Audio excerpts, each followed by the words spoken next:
birthday, Octavia Butler. I'd like to thank my workshop leaders, Jenny and Khadija. You're wonderful. In such a short amount of time, you've managed to teach me a lot. For my mom, who sent my poem to poetry.com instead of yelling at me when I was 10, staying up late. To my dad, who asked me seriously 3 years ago, what do you really want to do with your life? This is it. To my brother, who's my ride or die. To the love of my life, Jose, for patiently waiting for these chaotic 2 years.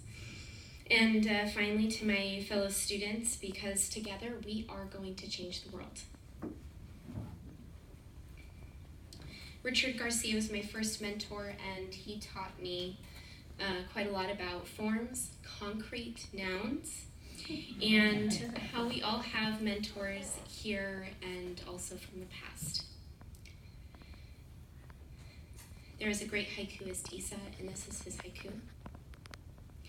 New Year's morning, everything is in blossom. I feel about average. Year's end. New ribbons unravel my mind as I empty a year's worth of cabinets and contact cases. Morning sunlight dipping toes into bars of soap and everything I hold dear, the rabbit, the child, the sink. Is there anything in the cupboarded mind, in next month's rent, that effervescent blossom floating gentle on the second hand? I count the Clorox wipes below the pipes, feel my reflection through the monkey puzzle tree, about where it hooks its limbs into the gray-blue, precisely average as dust motes on the pane.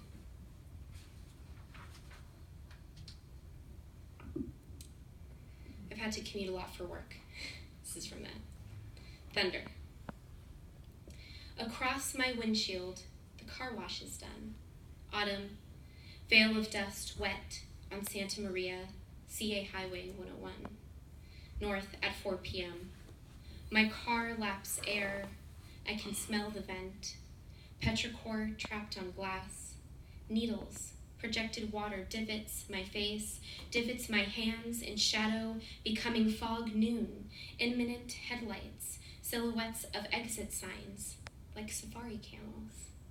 Green and humped and rumble across my head, the oncoming rush predicts the end of the yellow snake, spite eating its young, slicked backs, and tainted thunder, oozy, humid, plumb and clear.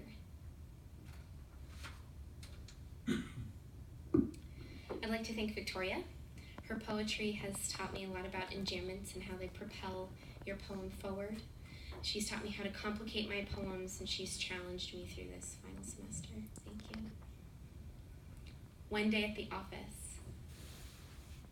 The eclipse plucked tissues from my chest, one, then two, then furiously laying them across my desk like ash flakes, like mouse scat making tracks, and the mice set Thomas on fire, Ventura, and some guy named Anthony is lighting his pool and needs a quote on someone screaming, "The highway is closed," so yelling people will open Anthony's heart to mudslides, halted in their tracks, so spoiled rats can light their life now, it cannot wait.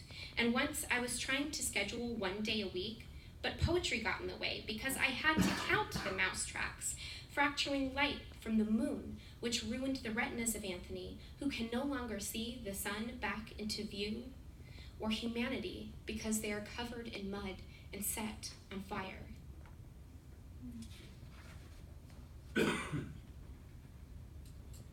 Sometimes in relationships we have disagreements. This is for you. I've been not wanting to talk to you about spinning this globe into some celestial thing that does not exist. I watched a bird that may or may not have been a green light in branches above me. I laid on my back and gazed at the idea of not being with you. Half moons, a frustration leaving my brain through my arm, the scent of my incessant need for clean tile floors and socks that don't pick themselves up. I do not understand why people are clapping. I smell like I haven't showered in 3 days. And that warm burning in my stomach, the kind from roaming the streets of Rome, and 2 shots of you deep inside my throat, the alcohol of poet, swirls in the autumn air, surrounded by you, gravitas, water jingle, I'll unhinge my jaw like that fish of the deep to swallow whole rings in 40 degrees of blue. For those of you not from California, there's a little further north from us, devastating fires and a rainstorm that came right after, which caused a horrendous mudslide. Montecito. A flame burns my desk plain, vermilion, prison of glass and wax reaching, papers and dying flowers, jaundiced in fire I blow out, boxing waltzes, a campaign of Cal Fire sutures, names stashed away by the dump trucks that carried limbs, pieces, bodies of children and old men trapped by the storefronts, filled with mud and empty windows. Panes reflect barren skies and hills that see no one, plains filled with the unwanted degrees of chill that stash sticks of dynamite, boulders in exchange for homes. The rain will not come for my damaged glances, backed again and again, not a hair moving on a single head.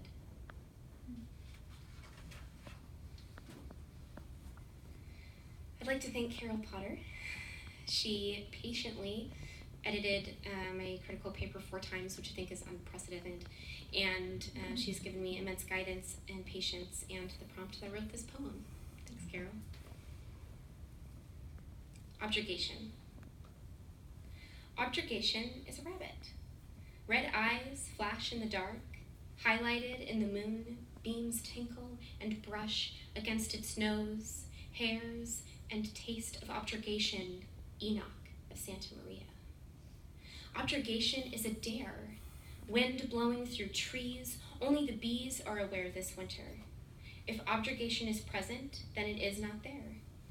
The well of want is inexhaustible. Rainbows viciously cut the air, fly up trees as dots look on, for one day air will become stingy. Bounce is inherent in objurgation, alighting on fur, c'est la vie.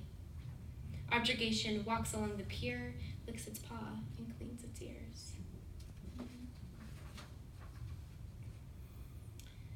The ridge is a cat, hunched among gnarled oaks, batting acorns at the roof. Balcony twigs hurtle and miss, a bee zinging for its hive, lost in the cold negative of sun.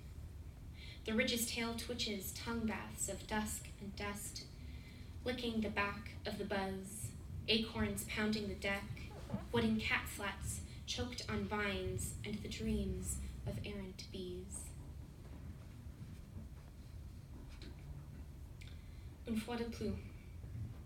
Mom said she sold seashells from Nice, Mom, and cried, placing a treasure of tiny stones into marble cracks of a mausoleum, stinking sweet rot and grief, an echo of that simple sentence, the plain truth of stones for shells, and the French Riviera crashes into my eyes, nose filled with summer peaches and unpasteurized, milk pouring into my cereal bowl of Nestle Crunch.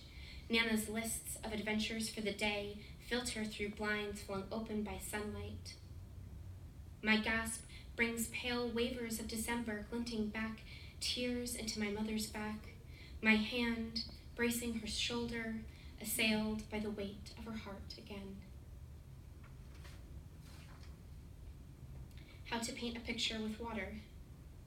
Gather moss and sweet water, and from a chestnut mane, using your finest silver comb, gather glistening strands in your hand with a cup of apples from an August doe.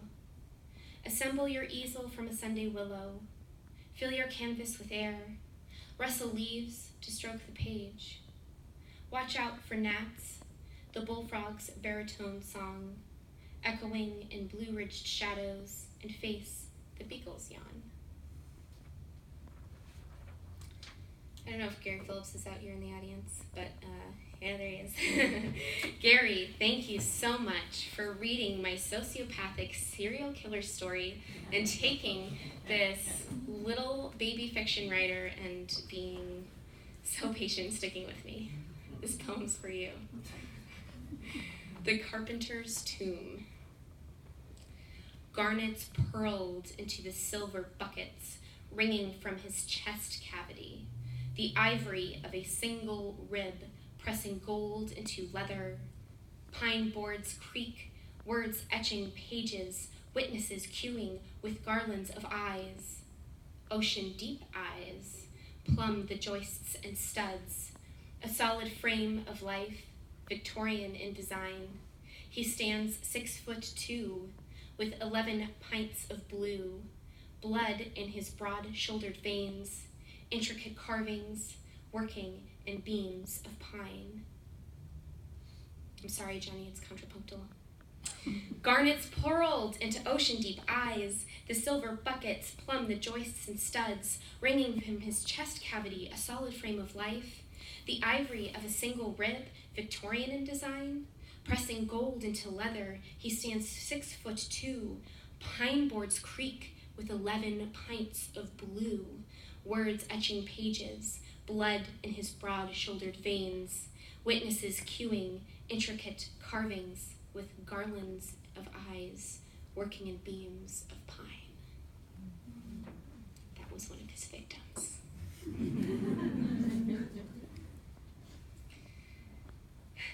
This afternoon, I'm still sitting here in a star. Bucks pass between mountains of sticky human flesh, reveling in ice, cold, fair trade tea leaves, coloring their watery eyes in steep, heaped basic American kitsch.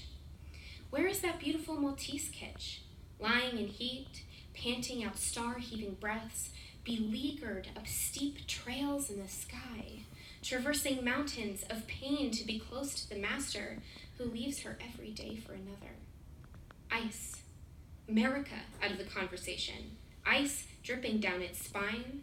Rows of kitsch-hewn nails scrape leaves green. College-level algebra and star-embedded paper mountains.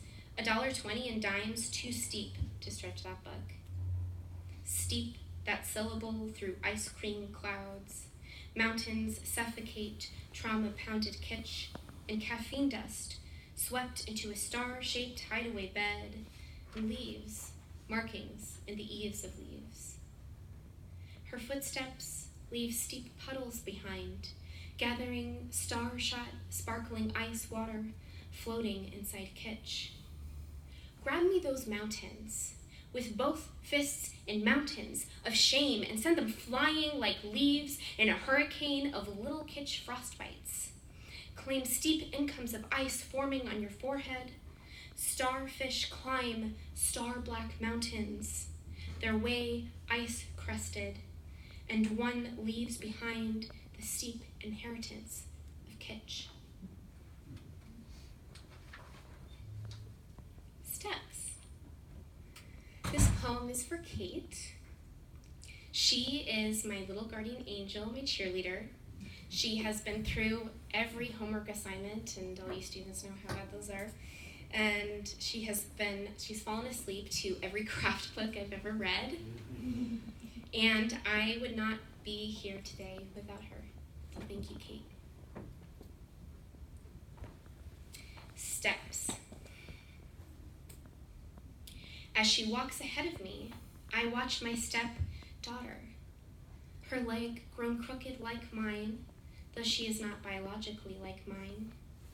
One foot crossed protectively over the other, unconsciously synchronized to me.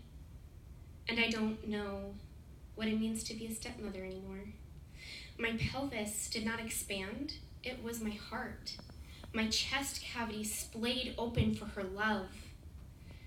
I don't know what it is to curl postpartum away from what I've created. I only know what it is to twist, to see myself in my daughter, know the stains on her shirt and bruises from knees kissing the corners of tables, her crooked leg singing of the love that she birthed in me.